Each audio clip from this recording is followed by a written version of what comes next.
1993 was a proper up and down year for the Fed. Monday Night Raw debuted in January, which was good, but Hulk Hogan left the promotion in August, which was bad. Jim Ross joined the company's announce team at WrestleMania 9, which was good, but the show itself was bad, which was bad. Thankfully, there was great wrestling to be found throughout this topsy-turvy year, as we are about to demonstrate. I'm Adam Pachisi from Cultaholic Wrestling, and these are the 10 best WWE matches of 1993. Join us. Number 10, the Intercontinental Championship Battle Royal on Raw.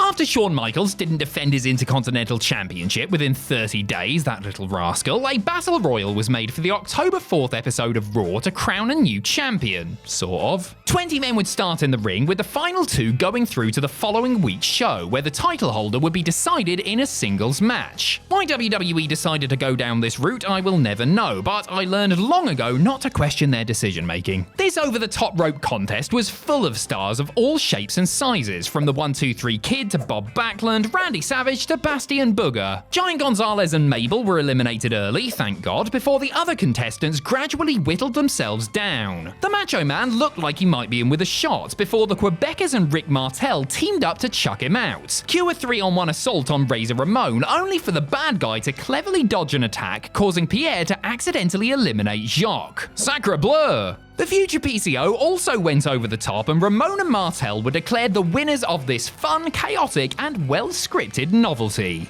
Number 9, Shawn Michaels vs. the 1-2-3 Kid on Raw.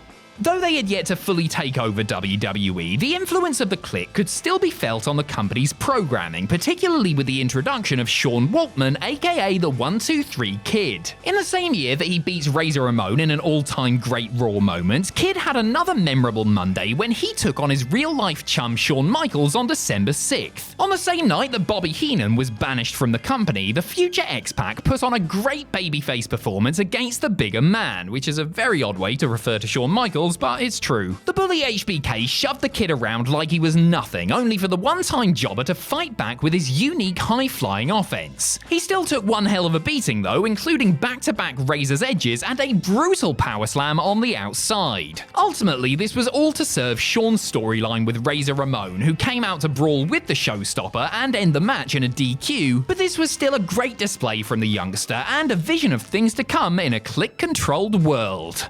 Number 8, the Steiner brothers vs. the Heavenly Bodies at SummerSlam. You would be forgiven for forgetting that when Jim Cornette debuted for WWE in 1993, he did so as the leader of something of an invasion by his own promotion, Smoky Mountain Wrestling. Corny set his sights on the World Tag Team Championship, so charged his team of the Heavenly Bodies, Tom Pritchard and Gigolo Jimmy Del Rey, with defeating reigning champions, the Steiners. All they had to do was beat up a couple of jacked up freaks who were every bit as agile as they were terrifying. How hard could it be? Though they only got 9.5 minutes for their match at SummerSlam, the Steiners and the Bodies put on a fantastic show. Tom and Jimmy showed off moves that were years ahead of their time, while Scott and Rick wowed with their ability to move like ballet dancers despite both being the size of an aircraft carrier. Scotty hit his trademark Frankensteiner on Bruce's brother, allowing his brother to get the pin. It would have been nice to see these two great teams go at it for longer, but I guess the company had to make more room for that classic Lex Luger-Yokozuna main event, you know? Number 7, Bret Hart vs. Bam Bam Bigelow at King of the Ring. At the first ever King of the Ring pay-per-view, the same night that Hulk Hogan lost the world title to Yokozuna in his final televised WWE match for almost a decade, Bret Hart cemented himself as a top guy by winning the crown and scepter. Spoilers for this match, by the way. His final opponent in the tournament was Bam Bam Bigelow, who had had a much easier route to the final. Bigelow dominated his foe in the early stages, but the Hitman was always at his best with his back against the wall, so he was able to pull out a stonking performance to take down the Beast from the East. It looked as if Triple B had scored the pin, but this decision was reversed once the referee learned that Luna had smacked Bret with a chair behind his back. The excellence of execution then mounted a spirited comeback, which ended with him rolling up the flame-headed giant to win for realsies. A great big man, little man affair that had shades of Hart's matches with Yokozuna, only much better. This was a sign that Bret definitely had what it took to be a top guy in the company. Number 6, Bret Hart vs. Razor Ramon at Royal Rumble. While Scott Hall never won a world title in either WWE or WCW, which is a complete travesty by the way, he did compete in matches for the top prize, and one of his best took place at the 1993 Royal Rumble. The defending champion was Bret Hart, a good opponent for anyone, and Ramon was building some serious momentum less than a year into his Federation run. The match began tremendously when Bret gave his sunglasses to a child in the front row, only for Razor to flick his toothpick at the same kid. He then proceeded to throw Bret around with the same reckless abandon, although sadly not into the face of that child. Would have been funny though. Hart fought back by targeting the bad guy's leg, which eventually bore fruit when the hitman managed to lock in a sharpshooter while the pair were lying down. Seriously, still have no idea how he did that. A title change here wouldn't have made much sense, but this was still a great showing from Mr. Hall that really helped cement him as a rising star of the new gen era. Number 5, Shawn Michaels vs Marty Jannetty at Royal Rumble. Shawn Michaels was supposed to face his old partner Marty Jannetty at WrestleMania 8, but that plan got scrapped after the latter found himself under house arrest, which is a very Marty Jannetty thing to do. After his legal issues were smoothed over for the time being, Jannetty returned to WWE in late 1992, and on the first pay-per-view of 1993, the ex-Rockers went one-on-one for HBK's Intercontinental title. A tag team breakup doesn't always lead to good matches, looking at you Darren Young and Titus O'Neil, but the showstopper and Party Marty had just as much chemistry as foes as they did as friends. Jannetty went straight for his old pal's jugular, rattling the boy toy with an early dive. The two then threw everything they had at each other as the hatred in their hearts radiated throughout the arena. Unfortunately, it would be an outside force that would doom the party boy, an outside force named Sherry Martel. The sensational one went to hit her old flame Michaels with her shoe, but she accidentally struck Jannetty instead, allowing Michaels to make the cover and retain the gold. But don't worry folks, this story is far from over. Number 4, Shawn Michaels vs Marty Jannetty on Raw. After his classic with Michaels at the Rumble, Marty Jannetty got himself released after allegedly being under the influence of alcohol and drugs, which is the least necessary use of the word allegedly in human history, by the way. For some reason, WWE decided to rehire this walking liability, leading to another match with Shawn for the IC belt, this time on the May 17th episode of Monday Night Raw. Jannetty emerged from the crowd in a genuinely shocking moment, accepting Shawn's open challenge to the horror of his former partner. The champion tried to protest, but the match was made official, and what a match it was. HBK used every dirty trick in the book, cheap shots, grabbing the tights, you name it, but Marty still found a way to kick out. After several near falls, including a beautiful crossbody, MJ got a massive assist from Mr. Perfect, who distracted Michaels long enough for him to get rolled up and lose the gold as the crowd went bonkers. PWI named this emotional affair their match of the year, and with good reason. Number 3, Mr. Perfect vs Ric Flair on Raw.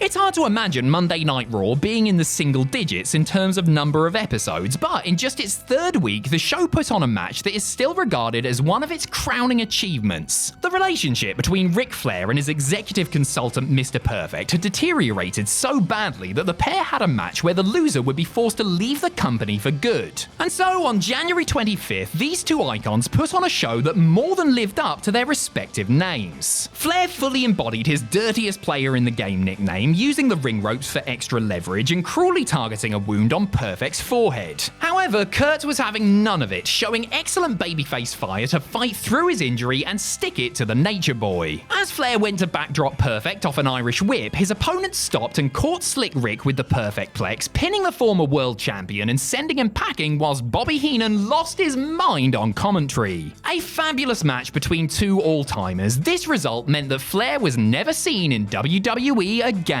Well, until 2001 anyway. Number 2, Bret Hart vs Mr. Perfect at King of the Ring.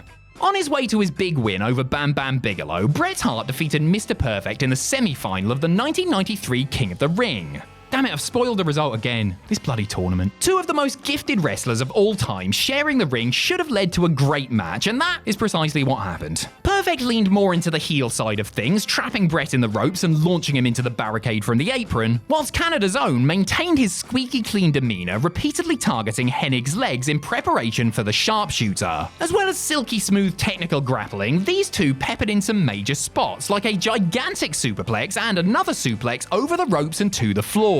You could argue that Bret got lucky by reversing a small package into one of his own for the pin, but either man would have been a worthy winner as they put on the performance of a lifetime.